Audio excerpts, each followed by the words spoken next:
शलोम मसीह में आप सबों की सलामती हो। फजल और सच्चाई से मामूर कलीसिया जो कि मसीह का बदन है और जिनका सर मसीह है। शलोम मसीह में आप सबों की सलामती हो। हम सब ने इस कलाम को पढ़ा होगा, सुना होगा।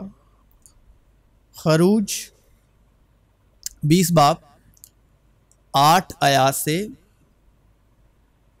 शरीयत के 10 हुक्मों में से, याद करके तू सब्त का दिन पाक मानना। याद करके तू सब्त का दिन पाक मानना। 6 दिन तक तू मेहनत करके अपना सारा कामकाज करना, लेकिन 7वां दिन खुदावन तेरे खुदा का सब्त है। यही हमारा आज का विषय है, सब्बत का दिन, आराम का दिन। और इसी विषय में से मुकाशफा के रूह से, रूहुल कुद्स की मदद से, रूहानी नियत और रूहुल कुद्स के वसीले से सीखने जा रहे, क्योंकि खुदावन ने 6 दिन में आसमान और जमीन और समंदर और जो कुछ उनमें है वो सब बनाया और 7वें दिन आराम किया। इसलिए खुदावन ने सब्बत के दिन को बरकत दी और उससे मुकद्दस ठहराया। रूहुल कुद्स की मदद से और मुकाशफा के रूह से हम इस बात पर रोशनी डालने जा रहे हैं कि रूहानी नियत में समझने जा रहे हैं, क्योंकि जो जिस्मानी है वो जिस्मानी बातों के ख्याल में रहते हैं, लेकिन जो रूहानी है वो रूहानी बातों के ख्याल में रहते हैं। काम का दिन यानी काम के दिन 6 दिन और आराम का दिन 7वां दिन। ये कौन से दिन है? और काम के और आराम शब्द के पीछे खुदा की रूहानियत और रूहानी मंशा क्या है, मुकाशफा क्या है। और खुदा ने इंसान को अपनी सूरत पर पैदा किया, खुदा की सूरत पर उसको पैदा किया, नर और नारी उनको पैदा किया। और खुदा ने उनको और बरकत दी और कहा कि फलो और बढ़ो और जमीन को मामूरो महकूम करो और समुंदर की मछलियों और हवा के परिंदों और कुल जानवरों पर जो जमीन पर चलते हैं इख्तियार रखो। और खुदा ने कहा कि देखो, मैं तमाम रोज जमीन की कुल बीजदार सब्जी और हर दरख्त जिसमें उसका बीजदार फल हो तुमको देता हूं, ये तुम्हारे खाने को हो।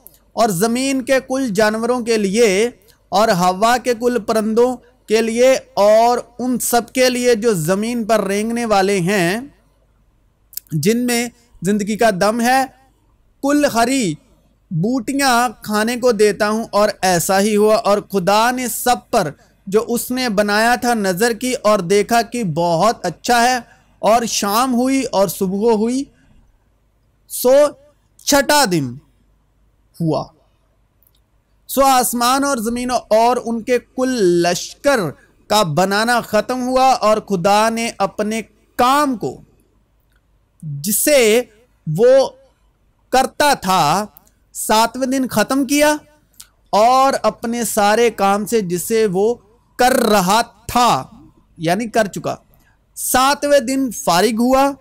और खुदा ने 7वें दिन को बरकत दी और उससे मुकद्दस ठहराया, क्योंकि उसमें खुदा सारी कायनात से जिसे उसने पैदा किया और बनाया फारिग हुआ। 6 दिन यानी काम के दिन, 7वां दिन आराम का दिन। 6 यानी एक दिन 1000 बरस के बराबर है, 6 यानी 6000 साल। और 7 आराम का दिन यानी 1000 साल। ये कौन से दिन है और इनमें फर्क क्या है?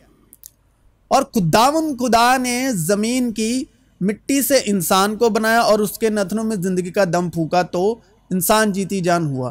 पहला आदमी जमीन से यानी खाकी था, दूसरा आदमी रूहानी है। पहला आदमी आदम, दूसरा आदमी यीशु मसीह। क्योंकि हम जानते हैं कि शरीयत तो रूहानी है, मगर मैं जिस्मानी और गुनाह के हाथ बिका हुआ हूं।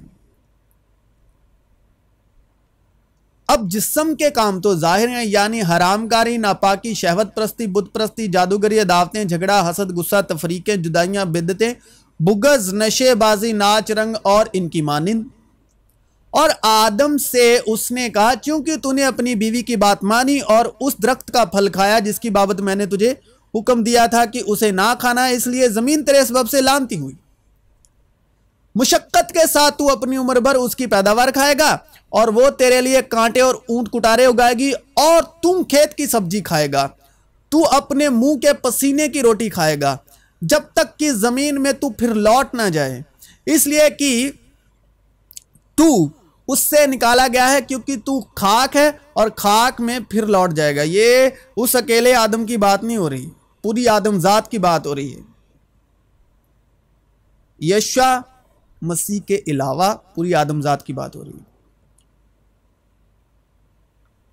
अब जो शरीयत के 6 दिन हैं काम काज के, वो जिस्म के मुताबिक जिस्मानी तौर पर 10 अहकाम के अधीन, मूसा की शरीयत के अधीन रहकर बदन की धार्मिकता यानी मुशक्कत, वो 6 दिन पैदाइश के 6000 साल और यशा जितनी भी शरीयत के अधीन शरीयत का वक्त, वो 6 दिन 6000 साल यानी 6 दिन के, यानी वो काम के दिनों में आता है।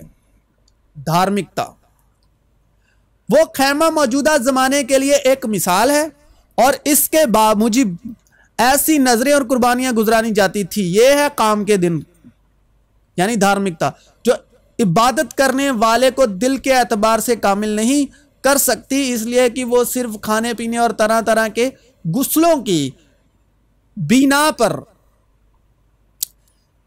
जिस्मानी अहकाम हैं जो इस्लाह के वक्त तक मुकर्रर किए गए हैं।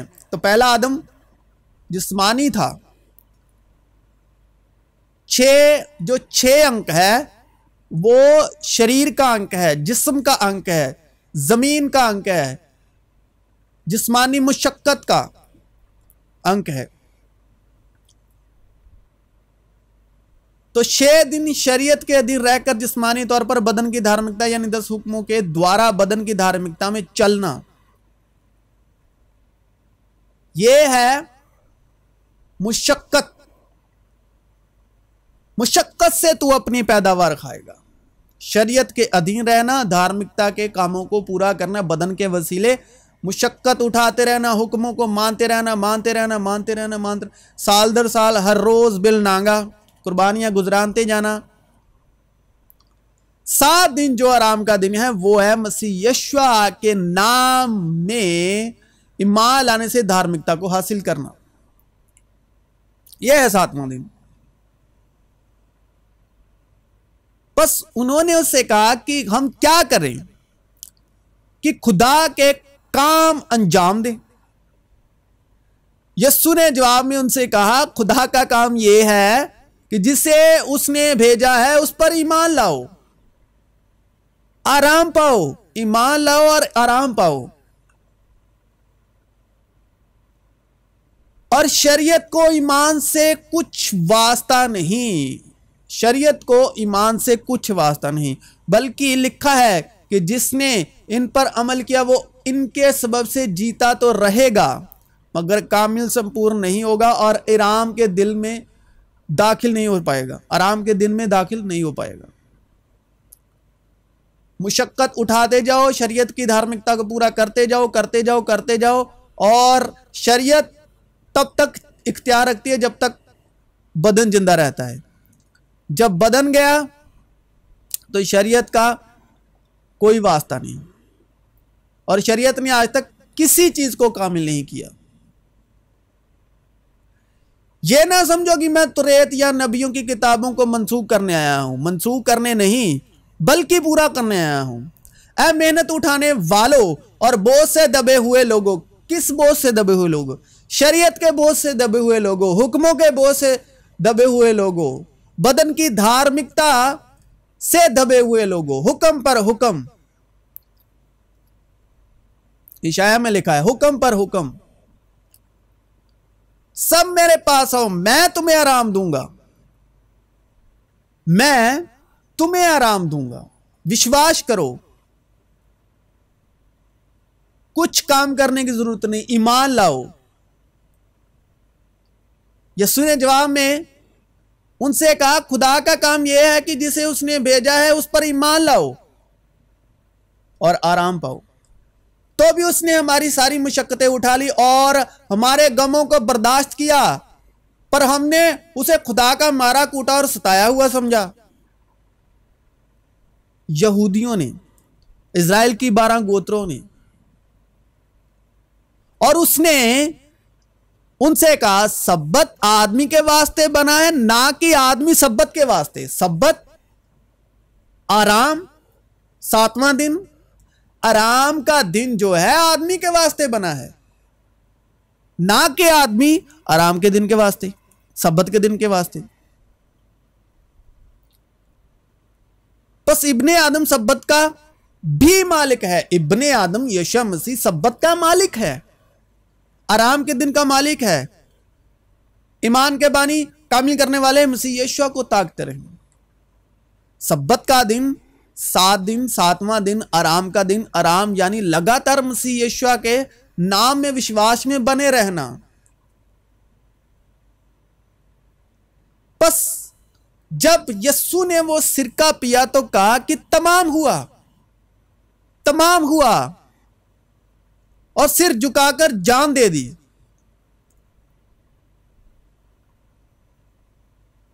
ये ना समझो कि मैं तुरैत या नबियों की किताबों को मनसूख करने आया हूं। मनसूख करने नहीं, बल्कि पूरा करने आया हूं। बस जब यीशु ने वो सिरका पिया तो कहा कि तमाम हुआ, पूरा हुआ, और सिर झुकाकर जान दे दी।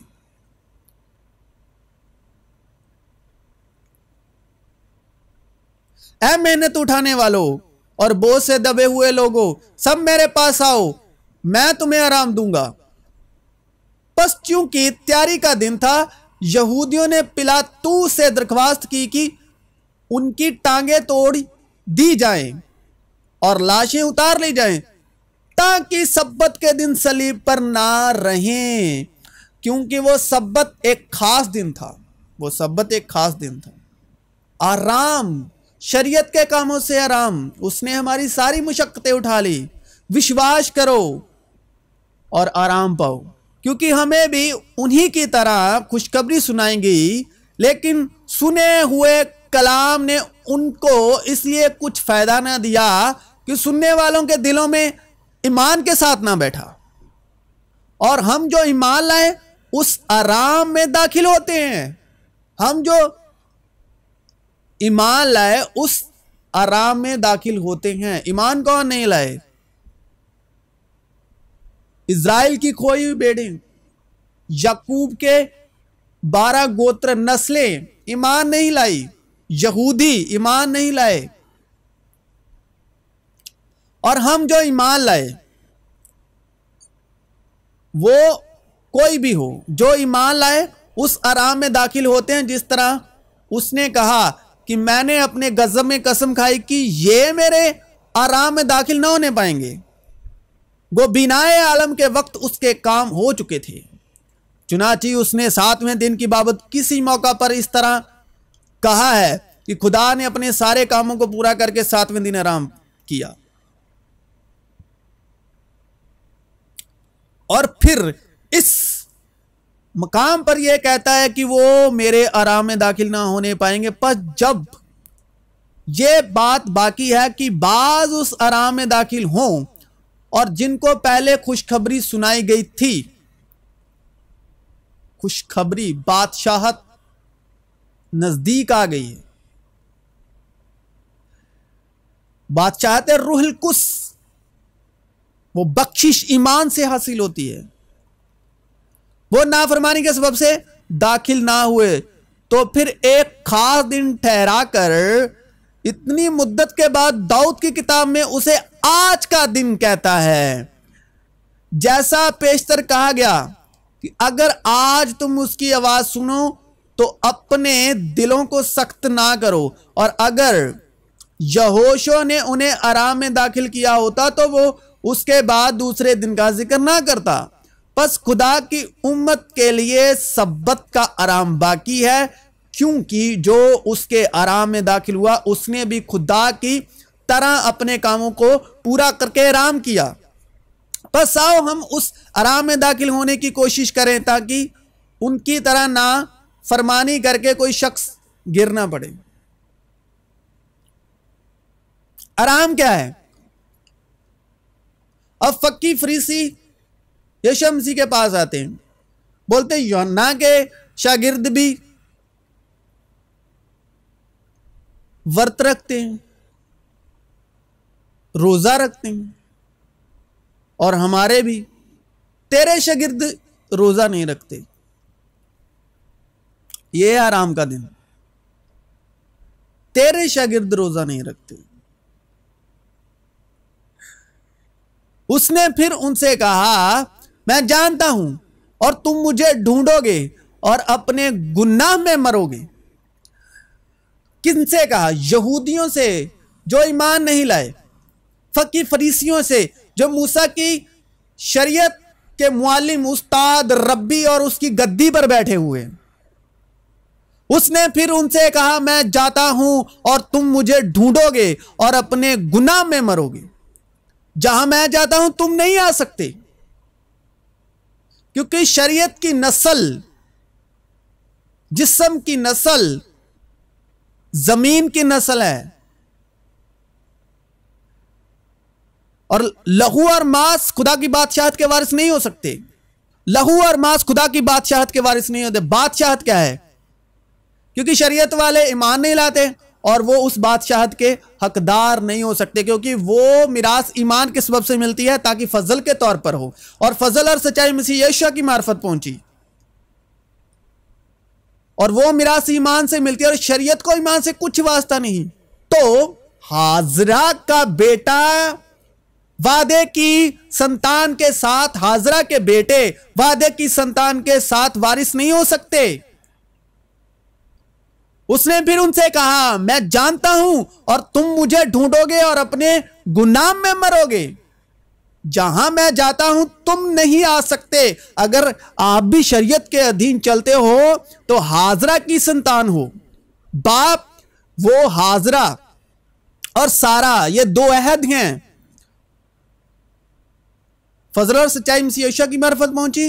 हाजरा शरीयत है, कोहे सिना का अहद, और उसकी औलाद बादशाहत की वारिस नहीं हो सकती। शरीयत के अधीन जो भी कोई है, कोई भी बशर, बादशाहत के वारिस नहीं। कोई और रूह हो सकता है आपके पास, किसी और का रूह हो सकता है, लेकिन वो हक का रूह नहीं हो सकता आपके पास।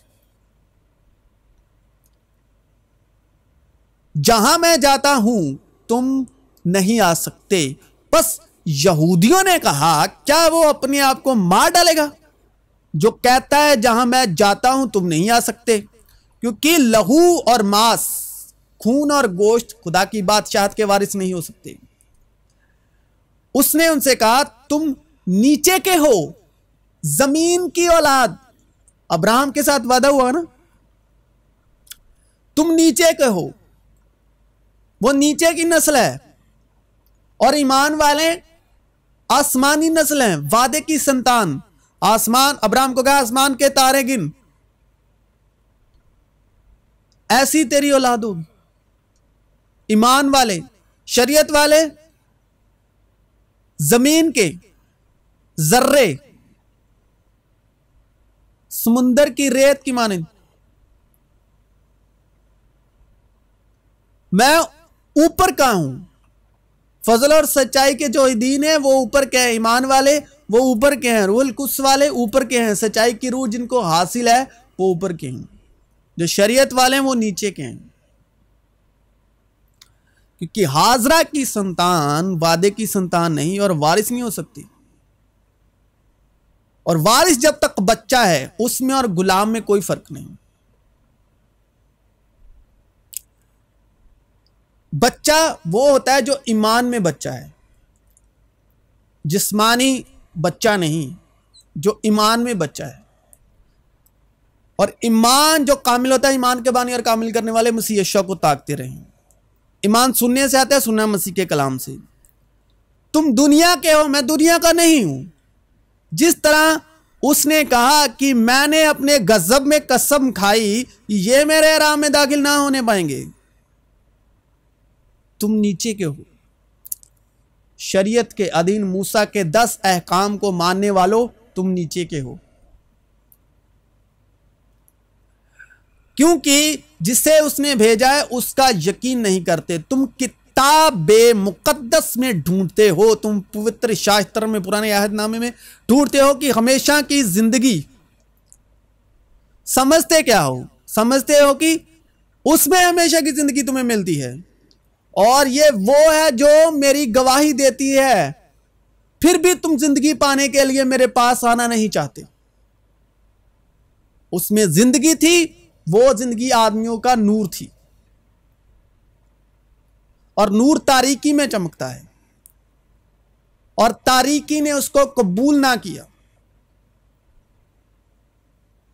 लेकिन यह बात नहीं कि खुदा का कलाम बातिल हो गया, इसलिए कि जो इज़राइल की औलाद हैं वो सब इज़राइली नहीं। जो इज़राइल की औलाद हैं, यकूब जो इसका नाम इज़राइल हुआ, वो सब इज़राइली नहीं, और ना इब्राहिम की नस्ल होने के सबब से सब फर्जंद ठहरे। सुन रहे हैं आप लोग? इज़राइल की औलाद हैं वो सब इज़राइली नहीं, और ना इब्राहिम की नस्ल होने के सबब से सब फर्जंद हैं, और ना इब्राहिम की नस्ल होने के सबब से सब फर्जंद ठहरे, बल्कि यह लिखा है कि इसहाक ही से तेरी नस्ल कहलाएगी। इसहाक ही से तेरी नस्ल कहलाएगी, यानी जिस्मानी फर्जंद, खुदा के फर्जंद नहीं। और जो शरीयत के दीन है वो सब जिस्मानी अहकाम हैं, वो सब जिस्मानी रियासतें हैं, तरह तरह के गुस्ल, यानी जिस्मानी फर्जंद, खुदा के फर्जंद नहीं, बल्कि वादे के फर्जंद नस्ल गिने जाते हैं। क्योंकि वादे का कौल यह है कि मैं इस वक्त के मुताबिक आऊंगा और सारा के बेटा होगा। और सिर्फ यही नहीं, बल्कि रिबका भी एक शख्स, यानी हमारे बाप इसहाक से हामिला थी, और अभी तक ना तो लड़के पैदा हुए थे और ना उन्होंने नेकी या बदी की थी कि उससे कहा गया कि बड़ा छोटे की खिदमत करेगा, ताकि खुदा का इरादा जो बरगुजीदगी पर मौकूफ है अमाल पर मबनी ना ठहरे, बल्कि अमाल पर मबनी ना ठहरे। अमाल का मतलब शरीयत के कामों पर तकिया करना। जितने शरीयत के कामों पर तकिया करते हैं वो सब लानत के मताहत हैं। यानी मूसा के 10 अहकाम अपने बदन की धार्मिकता अमाल पर मबनी ना ठहरे, बल्कि बुलाने वाले पर। चुनाची लिखा है कि मैंने यकूब से तो मोहब्बत की मगर ईसाऊ से नफरत। फिर जब जा रहे थे तो वो एक गांव में दाखिल हुआ, और मार्था नाम एक औरत ने उसे अपने घर में उतारा, और मरियम नाम उसकी एक बहन थी, वो उसके पांव के पास बैठकर उसका कलाम सुन रही थी। लेकिन मार्था खिदमत करते करते घबरा गई, बस उसके पास आकर कहने लगी, ऐ खुदावंद, क्या तुझे ख्याल नहीं कि मेरी बहन ने खिदमत करने को मुझे अकेला छोड़ दिया है? बस उसे फरमा कि मेरी मदद करे। खुदावंद ने जवाब में उससे कहा, मार्था मार्था, तू तो बहुत चीजों की फिक्र तरदूद में है, लेकिन एक चीज जरूर है, और मरियम ने वो अच्छा हिस्सा चुन लिया है जो उससे छीना ना जाएगा। अब मार्था का खिदमत करना, यानी जो कलामे हक की औरतें, वो कलीसिया भी हैं और औरत भी है। अब मार्था का खिदमत करना, यानी शरीयत के अधीन, मूसा की व्यवस्था के अधीन खिदमत करना, मुशक्कत करना, यानी 6 दिनों में रह के काम करते हुए, मेहनत करते हुए, पसीना बहाते हुए धार्मिकता के काम को पूरा करना। मरियम यानी विश्वास से 7 दिन में, आराम के दिन में विश्वास के द्वारा धार्मिकता के काम को पूरा करके आराम के दिन में दाखिल होना। सब्बत के दिन यानी मसीह यीशु में। और मरियम ने वो अच्छा हिस्सा चुन लिया है और उससे कभी छीना ना जाएगा। और मरियम ने वो अच्छा हिस्सा चुन लिया है और उससे कभी छीना ना जाएगा। और उसने तुम्हें भी जिंदा किया जब अपने कसूरों और गुनाहों के सबब मुर्दा थे, मगर खुदा ने अपने रहम की दौलत से उस बड़ी मोहब्बत के सबब जो उसने हमसे की, जब कसूरों के सबब मुर्दा ही थे तो हमको मसीह के साथ जिंदा किया। तुमको फजल ही से निजात मिली और फजल और सच्चाई मसीह यीशु की मार्फत पहुंची। और मसीह यीशु में शामिल करके उसके साथ जिलाया और आसमानी मकाम पर उसके साथ बिठाया, ताकि वो अपनी उस मेहरबानी से जो मसीह यीशु में हम पर है आने वाले ज़मानों में अपने फजल की बेनिहायत दौलत दिखाए। फजल की हसैद इब्रानी में फजल की बेनिहायत दौलत दिखाए, क्योंकि तुमको ईमान के वसीले फजल ही से नजात मिली है और ये तुम्हारी तरफ से नहीं, खुदा की बख्शिश है। वो मिरास ईमान के सबब से मिलती है ताकि फजल के तौर पर हो, और ना अमाल के सबब से। 10 हुक्मों की धार्मिकता पूरा करने में कोई भी, सबने गुनाह किया, सबने, किताब मुकद्दस ने सबको गुनाह के महतात कर दिया, और ना अमाल के सबब से है ताकि कोई फक्र ना करे, क्योंकि हम उसकी कारीगरी हैं और मसीह यीशु में नेक अमाल के वास्ते मखलूक हुए, जिनको खुदा ने पहले से हमारे करने के लिए तैयार किया था। बस वो सामरिया के एक शहर तक आया जो सुखार कहलाता है। वो उस किता के नजदीक है जो यकूब ने अपने बेटे यूसुफ को दिया था, और यकूब का कुआं वहां था। चुनाची यस्सु सफर से थका मांदा होकर उस कुएं पर यूं ही बैठ गया। ये 6 घंटे के करीब था। सामरिया की एक औरत पानी भरने आई। यस्सु ने उससे कहा, मुझे पानी पिला। अब इसमें तमसील है। उस सामरी औरत ने उससे कहा कि तू यहूदी होकर मुझ सामरी औरत से पानी क्यों मांगता है, क्योंकि यहूदी सामरियों से किसी तरह का बर्ताव नहीं रखते।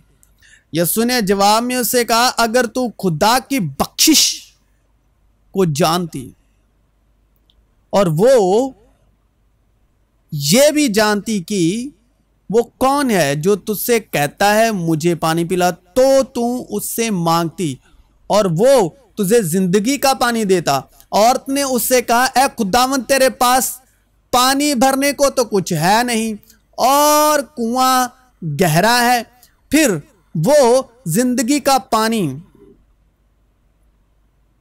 तेरे पास कहां से आया? कुआं गहरा है और गहराओं में अंधेरा था।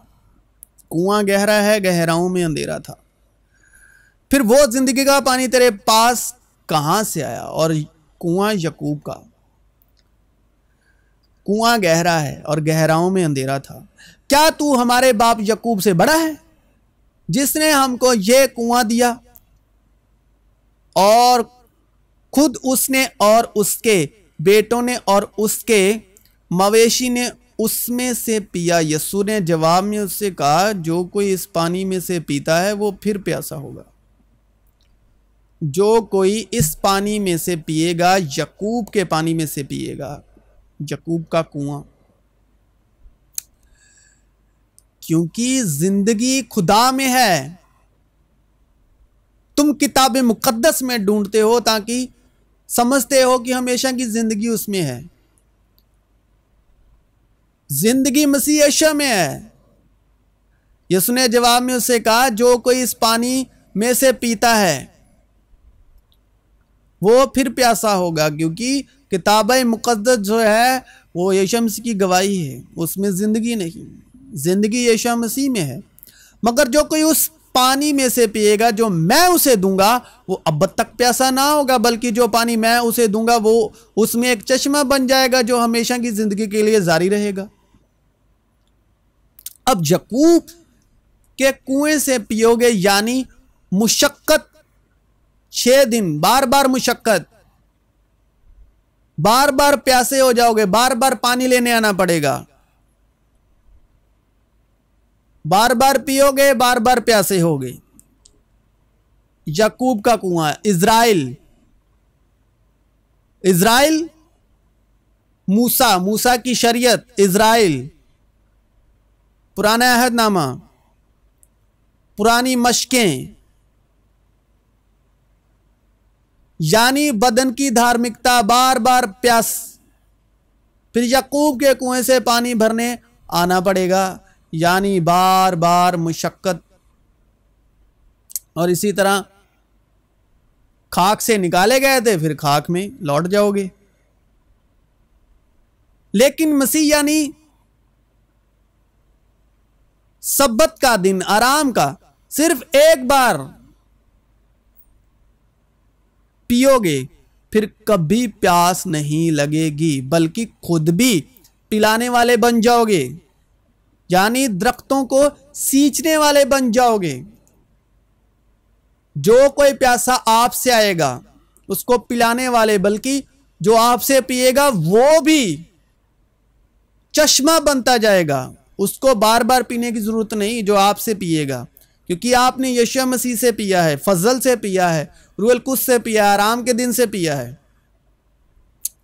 लेकिन मुशक्कत के दिन से पियोगे, 6 दिनों में से पियोगे, याकूब के कुएं में से पियोगे, बार बार प्यासे होगे, बार बार आओगे, और तब तक प्यासे होते रहोगे, आते रहोगे, जब तक जमीन में लौट नहीं जाते। यानी शरीयत, शरीयत के अधीन मूसा के 10 अहकाम, साल दर साल बिलनागा कुर्बानियां चढ़ाई जाओ, चढ़ाई जाओ, चढ़ाई जाओ, जब तक आप फिर मिट्टी में लौट नहीं जाते जहां से निकाले गए। इसलिए यहूदी यस्सु को सताने लगे, क्योंकि वो ऐसे काम सब्बत के दिन करता था, क्योंकि इब्ने आदम जो है सब्बत के दिन का मालिक है, तो इसीलिए वो सब्बत के दिन काम करता था। लेकिन यस्सु ने उनसे कहा कि मेरा बाप अब तक काम करता है और मैं भी काम करता हूं, कि बाप मुझ में है और मैं बाप में। इसी सबब से यहूदी और भी ज्यादा उसके कत्ल करने की कोशिश करने लगे, कि वो ना फकत सब्बत का हुक्म तोड़ता बल्कि खुदा को खास अपना बाप कहकर अपने आप को खुदा के बराबर बनाता था।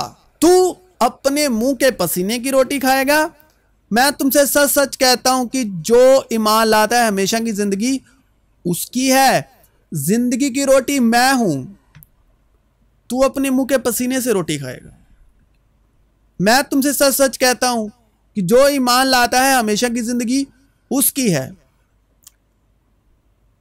जिंदगी की रोटी मैं हूं। तुम्हारे बाप दादा ने बियाबान में मन खाया और मर गए, तू अपने मुंह के पसीने की रोटी खाएगा।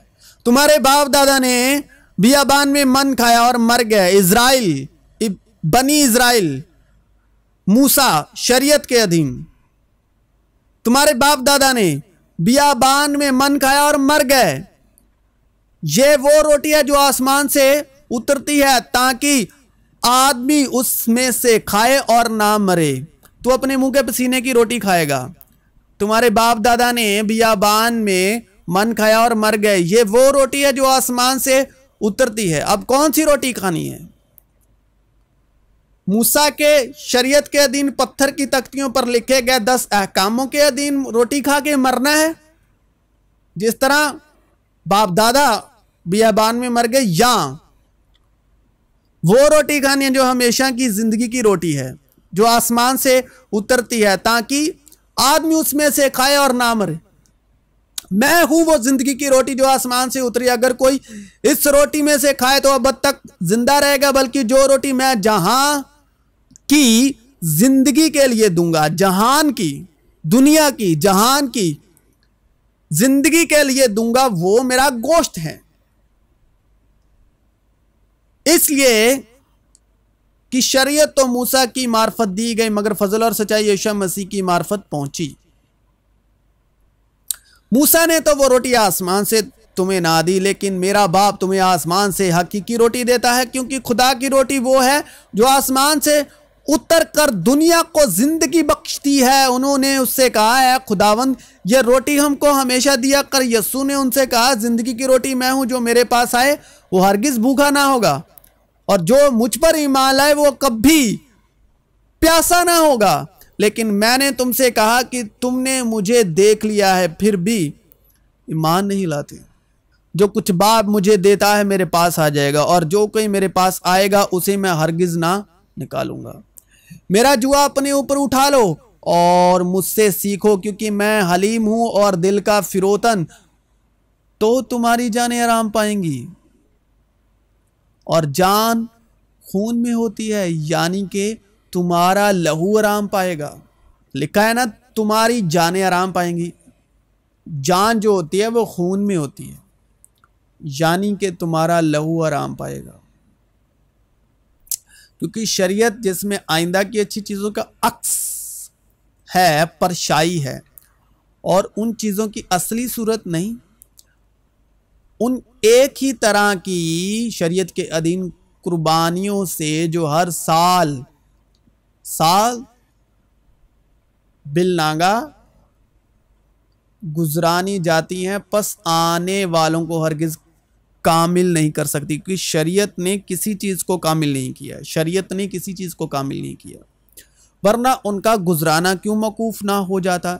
इसलिए कि जब इबादत करने वाले एक बार पाक हो जाते तो फिर उनका दिल उन्हें गुनाहगार ना ठहराता, बल्कि वो कुर्बानियां साल ब साल गुनाह को याद दिलाती हैं। वो कुर्बानियां साल ब साल गुनाह को याद दिलाती हैं, क्योंकि मुमकिन नहीं कि बैलों और बकरों का खून गुनाह को दूर करे। उसी मर्जी के सबब हम यस्सु मसीह के जिस्म के एक ही बार कुर्बान होने के वसीले से पाक किए गए हैं। और हर एक काहिन तो खड़े होकर हर रोज इबादत करता है और एक ही तरह की कुर्बानियां बार बार गुजरानता है, जो हरगिज गुनाहों को दूर नहीं कर सकती। लेकिन यह शख्स हमेशा के लिए गुनाहों के वास्ते एक ही कुर्बानी गुजरान कर खुदा के दाहिनी तरफ जा बैठा, क्योंकि शरीयत ने किसी चीज को कामिल नहीं किया और उसकी जगह एक बेहतर उम्मीद रखी गई, जिसके वसीले से हम खुदा के नजदीक जा सकते हैं। इसलिए कि शरीयत तो कमजोर आदमियों को सरदार काहिन मुकर्रर करती है, मगर उस कसम का कलाम जो शरीयत के बाद खाई गई उस बेटे को मुकर्रर करता है, जो हमेशा के लिए कामिल किया गया है। और ईमान के बानी और कामिल करने वाले यशुआ को ताकते रहें, जिसने उस खुशी के लिए जो उसकी नज़रों के सामने थी शर्मिंदगी की परवाह ना करके सलीब का दुख सहा और खुदा की तख्त की दाहिनी तरफ जा बैठा। मैं तुम्हें इत्मीनान दिए जाता हूँ, अपना इत्मीनान तुम्हें देता हूँ। जिस तरह दुनिया देती है मैं तुम्हें उस तरह नहीं देता। तुम्हारा दिल ना घबराए और ना डरे। Shabbat shalom. इसलिए हमारे लिए एक लड़का तवालूद हुआ और हमको एक बेटा बख्शा गया, और सल्तनत उसके कंधे पर होगी और उसका नाम अजीब, मुशीर, खुदाए कादिर, अब्दियत का बाप, सलामती का शहजादा होगा। इब्ने आदम, सब्बत के दिन का मालिक, सलामती का शहजादा, शब्बत शालोम। और ये यीशु मसीह की बात हो रही है। शब्बत शालोम, सलामती का शहजादा। इसलिए अगर कोई मसीह में है तो वो नया मखलूक है, और अगर मसीह तुम में है तो बदन तो गुनाह के सबब से मुर्दा है, मगर रूह रास्तबाजी के सबब से जिंदा है। रास्तबाज ईमान से जीता रहेगा। ईमान सुनने से आता है, सुनना मसीह के कलाम से। ईमान के बानी और कामिल करने वाले मसीह यीशु को ताकते रहें, और खुदा को पसंद आना है। खुदा को पसंद आना है तो ईमान लाओ। किस पर ईमान लाना है? बेटे के नाम पर, यीशु मसीह के नाम पर। लेकिन तुम जिस्मानी नहीं बल्कि रूहानी, बशर्ते कि खुदा की रूह तुम में बसी हुई है, मगर जिसमें मसीह की रूह नहीं वो उसका नहीं। जिसमें मसीह की रूह नहीं वो उसका नहीं। जिसका दिल कायम है तो उसे सलामत रखेगा। जिसका दिल काम है तू उसे सलामत रखेगा, क्योंकि उसका तवक्कुल तुझ पर है। बदी के मंसूबे बांधने वालों के दिल में दगा है, लेकिन सुलह की मशव्वरत देने वालों के लिए खुशी है। अब खुदावन जो इत्मीनान का चश्मा है, इत्मीनान मतलब शालोम, सबत, शालोम, पीस, आराम का दिन, विश्राम का दिन, वो उसका चश्मा है। आप ही तुमको हमेशा और हर तरह से इत्मीनान बख्शे। खुदावन तुम सबके साथ रहे। यीशु में आप सबों की सलामती हो।